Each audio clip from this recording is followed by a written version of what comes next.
Welcome top news today. If you wish to understand Donald Trump, you will have to understand collective consciousness of common Americans. The writer is an academic and political analyst on Pakistan affairs, American foreign policy, international relations and economic matters. He can be reached at email protected. If you wish to understand Donald Trump, you will have to understand the collective consciousness of the common Americans in the context of an overall national psyche. There are two fundamentals to the American psyche, that is, of the majority of Americans, barring a few of them invaded by multiculturalism and a global wave of wider and expansive universal political awareness.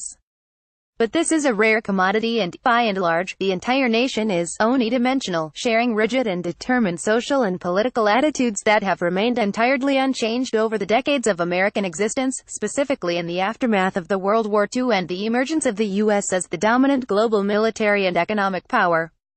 The first fundamental is that the majority are overly obsessed by the idea of appearance, and this is of a psychological political dimension. Americans wish to be seen as generous, kind and charitable, democratic and tolerant, politically correct and global in their political cultural outlook.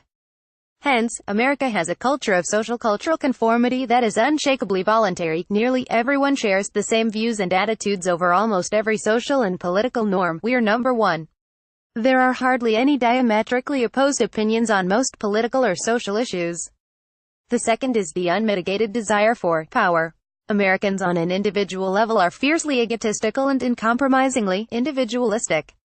This, in fact, reinforces the culture of conformity. These two factors are intertwined because one supports the other, making it impossible to have simple compromises on any social or political issues. There is rigidity in the overall American individual and collective behavior which is uniquely American in character and is impossible for outsiders to understand. Thus, the resultant national geopolitical perspective on world affairs is that the U.S. must be the dominant economic and military power in the world. If attaining this requires war, covert interventions, propaganda and psychological warfare, political and economic destabilization of other countries, or regime changes, so be it. American citizens stand behind their successive governments to do their duty for American democracy, capitalism and in the service of white nations and neo-imperialism. That brings us to the understanding of Trump as the beholder of the promise to his nation: make America great again. Restore lost American prestige in the changing world of the 21st century. Demonize Islam and destabilize Muslim countries. For others, use tactical strategies to pressure them into compliance with American goals. Contain China and Russia. Sabotage the Palestinians by political deception and supporting brutal aggression. Raise Narendra Modi to the level of political sainthood irrespective of the Indian genocide of Kashmiri Muslims, so that India can be used to contain China and help America steal Afghan natural resources. Bribe the Middle Eastern and Egyptian leaderships. Bomb Africa. Keep promoting military conflicts in Asia, Africa, the Middle East, and Latin America so the U.S. can sell more arms and get richer, and continue to be the dominant power in control of international political and economic institutions. Hence, we can understand why Trump is all charged up over North Korea to assure his troubled citizens that their president is a tough military commander-in-chief. The president will destroy a dictator who dares to challenge American hegemony. The president will restore American dominance even if it entails killing 1 million people and wiping a nation off the face of the earth. The president knows what the American people want and will surely make America great again. Just remember to vote Trump into the White House again in 2020. This is another uniquely American phenomenon. Hardly a year in office and preparations are already underway to win the next presidential election.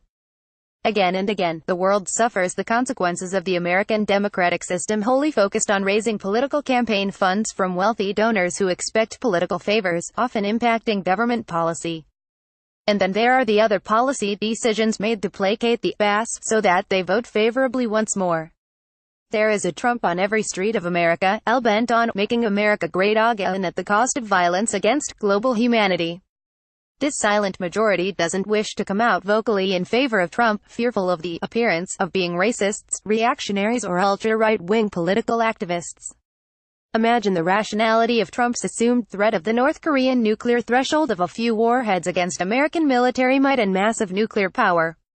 It is so simple to conceptualize that the North Korean leadership's drive for nuclear capability is only meant to ensure their country's territorial safety, security and existence. The concept is called mutual deterrence. The logical question is, would the US have invaded Iraq, Afghanistan, Libya, and Syria if all of these countries had acquired a nuclear threshold and weapons of mass destruction? Indeed, Pakistan has been spared the same fate because it acquired a nuclear threshold at an appropriate time. And a question directly to the incumbent US president: what about Israel? Why did the Americans secretly arm Israel with nuclear weapons? So by the same token, why can't North Korea and Iran equip themselves with the kind of military and nuclear power that has proven to be a military deterrent? Peace at an affordable cost, isn't it so? In view of this discussion, consider the enormity of the military power and the massive nuclear arsenal at the disposal of the U.S. president.